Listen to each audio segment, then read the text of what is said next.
Olá a todos, esse é o capítulo 1. Hoje é dia 29 de março de 2021 e hoje nós vamos tratar do estudo da histeria. É um livro que foi publicado em 1895. Vamos começar aqui pelo texto inicial desse livro. Esse aqui é o texto Comunicação Preliminar e trata sobre o mecanismo psíquico dos fenômenos histéricos. Bom, enfim, o que está em jogo aqui nesse texto, né? Esse aqui é o primeiro texto e o primeiro fragmento do texto já inicia colocando de forma bem clara qual é a causa de um sintoma físico histérico. A causa é uma lembrança. Que lembrança?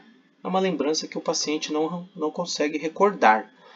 Ele só tem acesso a essa lembrança por meio da hipnose. Se não houver um procedimento de transe psicológico, o paciente não produz a lembrança. Sem essa lembrança, jamais seria possível entender o mecanismo psíquico do sintoma histérico. Então, Freud e o Breuer se unem nesse projeto de estudo e eles então entendem que sim, existe uma causa psicológica para um sintoma físico. Isso quebra com o modelo clássico científico, que entende que todas as doenças têm causas naturais, ou seja, qualquer sintoma físico tem que ter uma explicação natural, físico-química, ou seja, não é possível que você tenha um sintoma físico, uma cegueira, perda da fala, paralisia, alucinações, sem que haja algum desequilíbrio físico-químico no corpo. Ou seja, ou que não tenha sido motivado por um acidente. O paciente caiu, tropeçou, por isso ele tem essa paralisia na perna. Ou ele tem uma doença genética, então por isso ele perdeu a visão. Eles não acreditam que haja uma causa psicológica para explicar um sintoma físico. Então, basicamente, os dois estão se unindo aqui. O Breuer já é um médico renomado nessa época, em 1895, estabelecido, respeitado no meio acadêmico, respeitado por suas produções científicas. O Freud ainda é jovem, ainda está começando na carreira, mas eles se unem para estudar alguns casos e eles chegam a essa conclusão, né, que o sintoma histérico é causado por uma lembrança da qual o paciente não se lembra, não se recorda, só através da hipnose. E aí eles avançam e explicam esse fragmento de lembrança, essa reminiscência, como eles dizem, está carregada de afeto, de excitação. Essa excitação está ligada a essa lembrança de tal forma que o sintoma físico ele só pode ser curado se houver uma descarga desse afeto. E essa descarga só pode ser feita se houver a rememoração. Ou seja, tem que trazer à tona a lembrança desse evento traumático, como eles dizem, né? Para que haja uma cura do sintoma. Então eles colocam o paciente num estado de transe hipnótico e o paciente traz essa lembrança, revive o trauma, descarrega o afeto por meio de um método que eles chamam catártico, é a catarse, e então há uma cura do sintoma. Eles apresentam casos que nós vamos tratar posteriormente, né? Mas o que é importante a gente saber aqui é que então é uma situação em que o paciente vive uma dissociação dentro dele mesmo. Parece que há dois universos de lembranças, as lembranças conscientes que ele se recorda e um outro universo de lembranças que ele, sob o estado normal de vigília, ele não consegue lembrar. E essas lembranças traumáticas, né, que ele não consegue trazer à tona se não for através, só consegue trazer à tona se for através da hipnose, né, essas lembranças é que causam os sintomas, elas ficam numa outra região da mente. E por quê? Né? Aí começam as perguntas, né? Por que a cura do sintoma só acontece quando há uma descarga desse afeto? Por que essa descarga só acontece quando o paciente se lembra desse evento traumático? E por que só através da hipnose? Por que ele não consegue lembrar de maneira normal? Por que ele não traz essa lembrança de maneira consciente? Então muitas perguntas surgem, nós vamos tentar responder todas elas, com base na própria psicanálise. Esse é um texto muito importante e interessante, porque ele marca o nascimento da psicanálise. Muitas reviravoltas acontecem, né? O Freud vai se distanciando do Breuer aos poucos, e vai marcando uma posição bem radical em relação ao Breuer, exclusivamente por conta de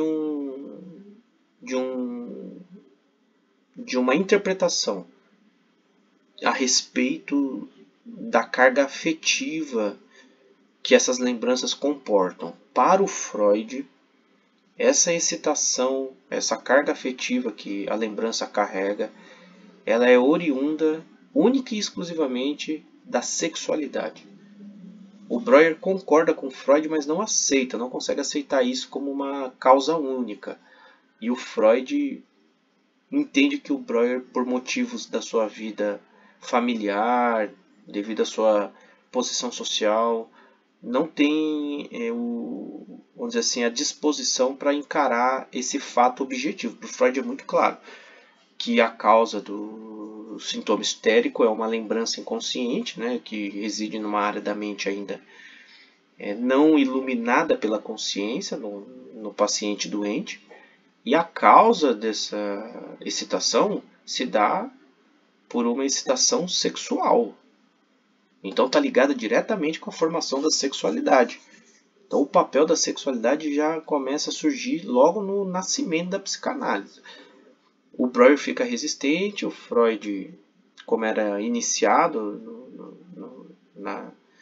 na medicina, tem um respeito enorme pelo Breuer, ele não afronta o Breuer nesse primeiro momento, dessa comunicação preliminar. Mas aqui já existe já essa suspeita, né?